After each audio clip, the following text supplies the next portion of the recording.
All of you good morning everybody.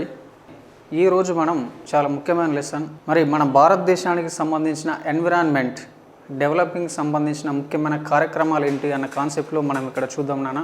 అంటే పర్యావరణ అభివృద్ధి ఎట్ ఏ సేమ్ టైం సుస్థిర అభివృద్ధిని పెంచడం కోసం భారత ప్రభుత్వం చేపట్టిన ముఖ్యమైన కార్యక్రమాలు ఏంటి అన్న కాన్సెప్ట్ దగ్గర ఇక్కడ ఈరోజు మనం డిస్కస్ చేద్దాం క్లాస్. మరి ప్రీవియస్ క్లాస్లో ముఖ్యంగా ప్రపంచంలో సుస్థిర అభివృద్ధికి తోడ్పడిన ముఖ్యమైన అంశాలు ఏమిటి, మరి సమావేశాలు ఏమిటి అన్న విషయం గురించి మనం డిస్కస్ చేసాం. Today discuss about environment develop. పర్యావరణ అభివృద్ధిలో భాగంగా ఏమన్నా పర్యావరణ అభివృద్ధిలో భాగంగా పర్యావరణ అభివృద్ధికి భారత ప్రభుత్వం చేపట్టే కార్యక్రమాలు, ఇది లెసన్. పర్యావరణ అభివృద్ధిలో భాగంగా భారత ప్రభుత్వం చేయాల్సిన కార్యక్రమాలు ఏ కార్యక్రమాలు చేపట్టింది, ఓకేనా. అంటే ఇక్కడ ముఖ్య లెసన్ యొక్క ఉద్దేశం ఏంటంటే ప్రపంచంలో పర్యావరణం, మరి గ్లోబల్ వార్మింగ్ సమస్య, మరి గ్రీన్ హౌస్ ఎఫెక్ట్, ఆమ్ల వర్షాల ఎఫెక్ట్, ఈ మూడు కూడా పర్యావరణాన్ని దెబ్బతీసే ఉద్గారాలుగా మనం పరిగణలోకి తీసుకున్నాం గత ప్రీవియస్ క్లాసులలో. ఈరోజు ఏంటంటే జస్ట్ భారతదేశ భౌగోళిక సరిహద్దు ఉన్న ముఖ్యమైన ఎన్విరాన్మెంట్ డెవలపింగ్ చేయడం కోసం చేసిన మన భారతదేశ పరిధిలో చేసిన కార్యక్రమాలు ఏంటి. ఈ కార్యక్రమాలు ముఖ్యంగా మనకి మన్మోహన్ సింగ్ ప్రధానిగా ఉన్నప్పుడు 2008 జూన్ 30వ తారీఖున చాలా ముఖ్యమైన కార్యక్రమాలు మనం చేపట్టాం, ఓకేనా. UPA 1, UPA 2, మరి ఈ రెండు ప్రభుత్వాలు ఉన్న సమయంలో పర్యావరణ అభివృద్ధి ఎన్విరాన్మెంట్ చూడండి. ఈ మ్యాప్లో ఏ రకంగానైతే పర్యావరణం సస్యామలంగా ఉంటుందో, ఎక్కడైతే సమతుల్యత పాటించబడుతుందో ఆ ప్రాంతంలో ఎలాంటి ఉద్గారాలు, దుష్పరిణామాలు ఎదురుకాకుండా కొన్ని కార్యక్రమాలు మన దేశంలో చేపట్టడం జరిగింది.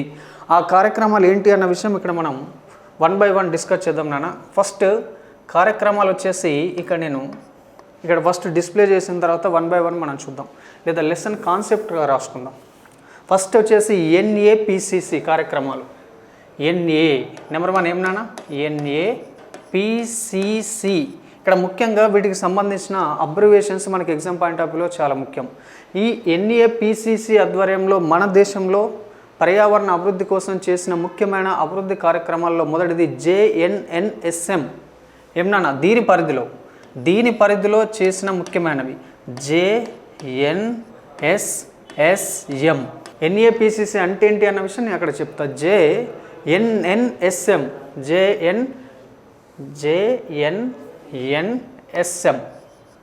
ఇది మొదటి కార్యక్రమం NAPCC పరిధిలో. చెప్తా దాని గురించి 1 by 1 చెప్తా. దీని తర్వాత మరో ముఖ్యమైన ఉండేది ఏంటంటే NMSH. మరొకటి ఏమన్నా NMSH. ఇది కూడా ఒక కార్యక్రమం, అభివృద్ధిలో భాగంగా భారత ప్రభుత్వం చేపట్టిన కార్యక్రమాలు. ఇవన్నీ కూడా NAPCC పరిధిలో తీసుకొచ్చిన ముఖ్యమైన కార్యక్రమాలు. దీని తర్వాత మరొకటి NWM. మరొకటి ఏమన్నా NWM. ఇదొక కార్యక్రమంగా మనం చూడవచ్చు. ఇందులో భాగంగా ఇది రెండోది, ఇది మూడోదిగా మనం పరిగణలో తీసుకోవాలి, NWM. దీని తర్వాత మరో ముఖ్యమైనది ఏంటంటే NMSHE.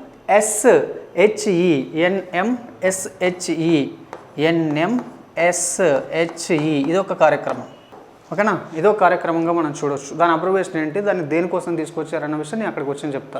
NMGI మరొక కార్యక్రమం, NMGI. ఇది మరో ముఖ్యమైన కార్యక్రమంగా మనం చూడాలి. దీని తర్వాత మరో ముఖ్యమైనది ఏంటంటే మరి NMGI తర్వాత NMSA.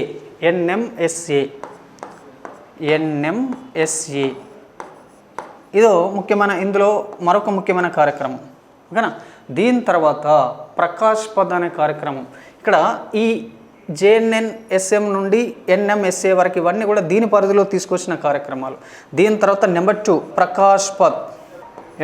ప్రకాష్ పద్ ఇదొక ముఖ్యమైన కార్యక్రమం. ఎందుకు తీసుకొచ్చారు ఏంటి అన్న విషయం నేను ఇక్కడికి వచ్చిన తర్వాత చెప్తా. దీని తర్వాత మరొకటి ఏంటంటే గ్రీన్ బిల్డింగ్ కౌన్సిల్.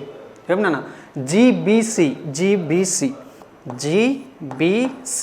ఇదొక ముఖ్యమైన కార్యక్రమంగా మనం చూడాలి. దీని తర్వాత మరొక ముఖ్యమైనది ఏంటంటే GRIHA.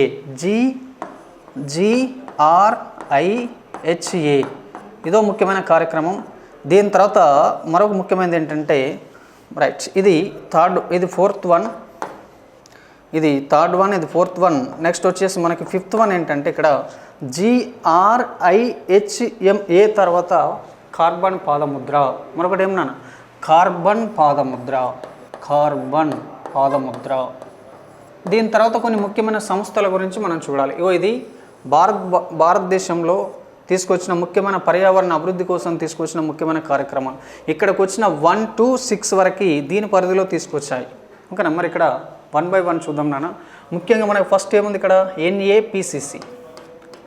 NAPCC ఈ కార్యక్రమం యొక్క ముఖ్య ఉద్దేశం ఏంటి, ఈ కార్యక్రమం ఎందుకు తీసుకురావడం జరిగింది అన్న కాన్సెప్ట్ కంటే ముందు ఫస్ట్ దీని యొక్క అబ్రివేషన్ ఏంటో మనకు తెలియాలి. ఏమన్నా national action plan, national action plan లేదా national action plan on climate change. దేని మీద నేషనల్ యాక్షన్ ప్లాన్ చేయాలి మనం? క్లైమేట్ చేంజ్ మీద. దీని అబ్రివేషన్ వచ్చేసి national action plan, action plan on climate change, on climate change. వినా NAPCCకి సంబంధించిన ముఖ్యమైన అబ్రివేషన్ ఏంటంటే national action plan on climate change. అంటే క్లైమేట్ చేంజ్, క్లైమేట్ అంటే ఏంటి? శీతోష్ణ స్థితి అని చెప్పా. శీతోష్ణ స్థితిలో చేయాల్సిన ముఖ్యమైన మార్పులపై విధి విధానాలు తయారు చేసి పర్యావరణ అభివృద్ధి కోసం మన భారతదేశంలో తీసుకొచ్చిన మొట్టమొదటి యాక్షన్ ప్లాన్. ఓకేనా, క్లైమేట్ చేంజ్కి సంబంధించిన కార్యక్రమం NAPCC. మరి ఇది ఎప్పుడు తీసుకురావడం జరిగింది, ఎవరు తీసుకురావడం జరిగింది, ఏ ప్రభుత్వం ఉన్నప్పుడు తీసుకురావడం జరిగింది అన్న విషయం మనకి ఇక్కడ చాలా ఇంపార్టెంట్. ఈ NAPCC అనే కార్యక్రమం ముఖ్యంగా మనకి భారతదేశంలో మొట్టమొదటి పర్యావరణ అభివృద్ధి కోసం చేసిన మొట్టమొదటి కార్యక్రమం ఇదే. దీని ముఖ్యమైన పాయింట్ చూడండి. భారతదేశంలో మొదటి కార్యక్రమం దేనిపైన? క్లైమేట్ చేంజ్ పైన. భారతదేశంలో మొట్టమొదటి కార్యక్రమంగా మనం దీన్ని పరిగణలోకి తీసుకోవాలి. ఓకే, ఇది అడగవచ్చు ఎగ్జామ్ పాయింట్ ఆఫ్ వ్యూలో. భారతదేశంలో పర్యావరణ అభివృద్ధి కోసం క్లైమేట్ చేంజ్ మీద చేసిన మొట్టమొదటి కార్యక్రమం డాష్ అని చెప్పేసి ఇక్కడ రాసిన అన్ని సంస్థలు ఇవ్వచ్చు. 4 ఇచ్చి ఏదో ఒకటి పాయింట్ అవుట్ చేయమని. అంటే ఈ లెసన్ను కాంపిటేటివ్ స్పిరిట్లో ఏ రకంగా రిసీవింగ్ ఉండాలంటే ప్రతి దాని అబ్రివేషన్ ఏంటి, అది ఏ ఉద్దేశంతో తీసుకురావడం జరిగింది. ఈ కార్యక్రమాలన్నీ కూడా మన భారతదేశంలో పర్యావరణ అభివృద్ధి కోసం, సస్టైనబుల్ డెవలప్మెంట్ కోసం తీసుకొచ్చిన ముఖ్యమైన కార్యక్రమాలుగా మీరు గమనించాలి. మరి వాటి యొక్క అబ్రివేషన్ ఇంపార్టెంట్. నెంబర్ 1 పాయింట్, ఆ కార్యక్రమం దేనికోసం తీసుకురావడం జరిగింది, దాని ఉద్దేశం ఏంటి. ఈ 2 పాయింట్స్ మీకు ఎగ్జామ్ పాయింట్ ఆఫ్ వ్యూలో చాలా ఇంపార్టెంట్. ఇక్కడ మళ్ళీ చెప్తా ఉన్నా, 1 నుండి 6 వరకు ఈ 6 కార్యక్రమాలు ఇందులో భాగంగా తీసుకొచ్చాయి. ఓకేనా, NAPCC అంటే ఉంది ఇక్కడ national action plan on climate change. ఇది భారతదేశంలో మొదటి కార్యక్రమం. మరి ఎప్పుడు తీసుకొచ్చారు? 2008 జూన్ 30వ తారీఖున తీసుకొచ్చారు. ఎప్పుడు నాన్న? 2008 జూన్ 30వ తారీఖున తీసుకొచ్చారు. తీసుకొచ్చిన మహానుభావుడు ఎవరంటే మన్మోహన్ సింగ్. ఎవరన్నా? మన్మోహన్ సింగ్. మన్మోహన్ సింగ్ 2008 అంటే ఆ టైంలో ముఖ్యంగా ఆయన పిఎం కదా. ఆయన ఆధ్వర్యంలో క్లైమేట్ చేంజ్ మీద తీసుకొచ్చిన మొట్టమొదటి కార్యక్రమం. మరి ఎందుకు తీసుకొచ్చారయ్యా దీన్ని అంటే గ్రీన్ హౌస్ వాయువుల ఉద్గారాలను తగ్గించడం కోసం. దీని ముఖ్య ఉద్దేశం గ్రీన్ హౌస్ వాయువుల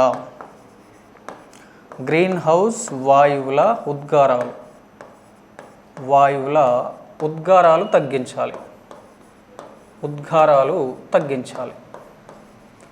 రైట్, ఒక క్లారిటీ వచ్చింది మనకి. ఇది చాలా ముఖ్యమైన కార్యక్రమం, మన దేశంలో మొట్టమొదటి కార్యక్రమంగా మనం చెప్పాము. ఏంటది? NAPCC national action plan on climate change దేశంలో మొదటి కార్యక్రమం అని 2008 జూన్ 30వ తారీఖున దేశంలో మన్మోహన్ సింగ్ ఇంప్లిమెంట్ చేస్తే దీని యొక్క ఉద్దేశం వచ్చేసి గ్రీన్ హౌస్ వాయువుల ఉద్గారాలు తగ్గించాలి.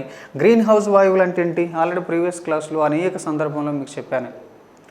ఎప్పుడైతే స్ట్రాటో ఆవరణంలో ఉన్న ఓజోన్ పొరను చిల్లు పడించే ముఖ్యమైన వాయువులు మనకున్నవి అని చెప్పా. అదే carbon dioxide, carbon monoxide, chlorofluorocarbons, methane వాయువులు. ఇవన్నీ కూడా వాతావరణంలో మెర్జ్ అయిపోయి స్ట్రాటో ఆవరణంలో ఉన్న ఓజోన్ పొరను చిల్లు పడించడమే. ఆ చిల్లు పడించిన కార్యక్రమంలో భాగంగానే సౌర వికిరణం రూపంలో వచ్చే సూర్యకిరణాలు డైరెక్ట్ మన మీదకి వచ్చేస్తే మరి కొన్ని దుష్పరిణామ వ్యాధులు కూడా సంభవిస్తవి అని ప్రైవేట్ క్లాస్లో మనం చెప్పుకున్నాం. మళ్ళీ ఒకసారి గుర్తు చేస్తూ ఉన్నా, గ్రీన్ హౌస్ వాయువుల ఉద్గారాలు ఏం చేయాలి? తగ్గించాలి. అంటే దీని అర్థం ఏంటంటే భారతదేశ భౌగోళిక పరిధిలో ఉన్న ఈ వైశాల్యాన్ని ఒకసారి మనం గమనిస్తే 8, 4, 37, 6, 68, 7, 97, 25 ఉత్తర పూర్వార్ధ రేఖాంశాల మధ్యలో ఉన్న మన దేశం 32,87,263 చదరపు కిలోమీటర్ల వైశాల్యంలో ఉన్న మన దేశం 121,1,93,422 మంది జనాభాతో కలిగిన మన దేశంలో గ్రీన్ హౌస్ వాయువుల ఉద్గారాలను తగ్గించాలి. అది ఈ పథకానికి సంబంధించిన ఈ కార్యక్రమానికి సంబంధించిన ముఖ్య ఉద్దేశం. అంటే ఇక్కడ మీకు చిన్న డౌట్ వస్తుంది, సార్ ఈ పథకం అనేది కార్యక్రమం అనేది దేశ పరిధికా లేదా టోటల్ ప్రపంచానికా అంటే ఇక్కడ అబ్రివేషన్లో ఉంది ఏమని, నేషనల్ యాక్షన్ ప్లాన్. ఏముంది నాన్న ఇక్కడ, నేషనల్ యాక్షన్ ప్లాన్ అంటే నేషనల్ అంటే జాతీయ, జస్ట్ భారతదేశ భౌగోళిక పరిధికి మాత్రమే. 2008లో తీసుకొచ్చిన తర్వాత ఈ కార్యక్రమంలో భాగంగానే మనకి 6 వచ్చాయి. 6 కార్యక్రమాలు కూడా ఇందులో భాగంగానే మనం ఇంప్లిమెంట్ చేసుకోవడం జరిగింది. అందులో 1 by 1 మనం అధ్యయనం చేస్తాం. ఇందులో నెంబర్ 1 ఏం నాన్న అంటే JNNSM. ఏం నాన్న, JN, మరొకటి ఇందులో JNNSM, రైట్. ఈ NAPCCలో భాగంగా దీన్ని ఇంప్లిమెంట్ చేయడం జరిగింది. మరి దీని యొక్క అబ్రివేషన్ ఏంటి, అది ఎందుకు తీసుకురావడం జరిగింది? JN అంటే Jawaharlal Nehru national solar mission. ఏమన్నా Jawaharlal Nehru national solar mission, దీని abbreviation Jawaharlal Nehru national solar mission. ఇది నాన్న, దీని అబ్రివేషన్ వచ్చేసి ఇది. ప్రతి కార్యక్రమానికి సంబంధించిన అబ్రివేషన్ పక్కా తెలియాలి. ఎగ్జామ్ పాయింట్ ఆఫ్ వ్యూలో అబ్రివేషన్ అడిగే ఛాన్సెస్ చాలా ఉంటాయి. JNNSM అనే కార్యక్రమం NAPCCలో వన్ ఆఫ్ ది కార్యక్రమం. ఇందులో భాగంగానే దీన్ని తీసుకురావడం జరిగింది. దేశంలో మొట్టమొదటి పర్యావరణ అభివృద్ధి కోసం తీసుకొచ్చిన తర్వాత అందులో కొన్ని సబ్ కార్యక్రమాలు కూడా మనం చేపట్టాము. అందులో ఒకటి JNNSM అంటే abbreviation Jawaharlal Nehru national solar machine. మరి ఎందుకు తీసుకొచ్చారు? దీన్ని తీసుకురావడానికి ముఖ్య ఉద్దేశం ఏంటి అంటే భారతదేశ భౌగోళిక పరిధిలో ఉన్న సౌర విద్యుత్ వినియోగాన్ని ప్రోత్సహించడమే దీని యొక్క ముఖ్య ఉద్దేశం. ఆల్రెడీ మీకు చెప్పాను నేను, సౌర విద్యుత్ అని, పవన విద్యుత్ అని, జల విద్యుత్ అని, అణు విద్యుత్ అని, థర్మల్ విద్యుత్ అని, ఇలా కొన్ని రకాలుగా మనం ఏర్పాటు చేసుకునే అవకాశం ఉంటుంది. దానికి ఉద్దేశం ఏంటి, ఎక్కడ ఏర్పాటు చేస్తావి, దేని ఉపయోగం ఎక్కువగా, భారతదేశంలో ఏది ఎక్కువ ప్రొడక్ట్ అవుతుందన్న విషయం ప్రీవియస్ క్లాస్లో పర్ఫెక్ట్గా మనం చెప్పుకున్నాం. అందులో సౌర విద్యుత్ వల్ల పర్యావరణానికి ఎలాంటి హాని ఉండదు, నెంబర్ 1 పాయింట్. సౌర విద్యుత్ వల్ల ఎలాంటి ఆమ్ల వర్షాలు కురవడానికి ఆస్కారమే లేదు, నెంబర్ 2 పాయింట్. సౌర విద్యుత్ వల్ల ఎలాంటి గ్రీన్ హౌస్ ఉద్గారాల విడుదలకి ఎలాంటి ఆస్కారమే లేదు. అంటే టోటల్గా ఒక మాటలో చెప్పాలంటే పర్యావరణం సస్టైనబుల్ డెవలప్మెంట్లో అన్ని విద్యుత్తుల కంటే సౌర విద్యుత్ అనేది చాలా ముఖ్యమైన పాత్ర వహిస్తుంది. సో ఆ అన్ని విద్యుత్తుల కంటే ఈ విద్యుత్ను మనం ఎక్కువగా కనుక ఉపయోగించుకుంటే ప్రజలకి ప్లస్ పర్యావరణానికి ప్లస్ సస్టైనబుల్ డెవలప్మెంట్కి ఎలాంటి ప్రాబ్లమ్స్ లేవు అన్న ఉద్దేశంతో మన భారతదేశంలో NAPCCలో భాగంగానే తీసుకొచ్చిన మరో ముఖ్యమైన కార్యక్రమం Jawaharlal Nehru national solar mission. దీని ఉద్దేశం రాస్తా ఉన్నా ఇక్కడ, సౌర విద్యుత్ని ఏమన్నా సౌర విద్యుత్ని ప్రోత్సహించడం, దీని ఉద్దేశం ప్రోత్సహించడం, రైట్. ఫస్ట్ లెసన్ స్టార్ట్ చేయడానికంటే ముందు ఒక మాట చెప్పా, ఒక కార్యక్రమం ఎందుకు ఏర్పాటు చేశారు అన్నది తెలుసుకోవాలి, ఆ కార్యక్రమం అబ్రివేషన్ ఏంటి అన్న విషయం తెలుసుకోవాలి. 2 పాయింట్స్ మనకు చాలా ఇంపార్టెంట్. ఇది JNNSSMకు సంబంధించిన ముఖ్యమైన అంశం.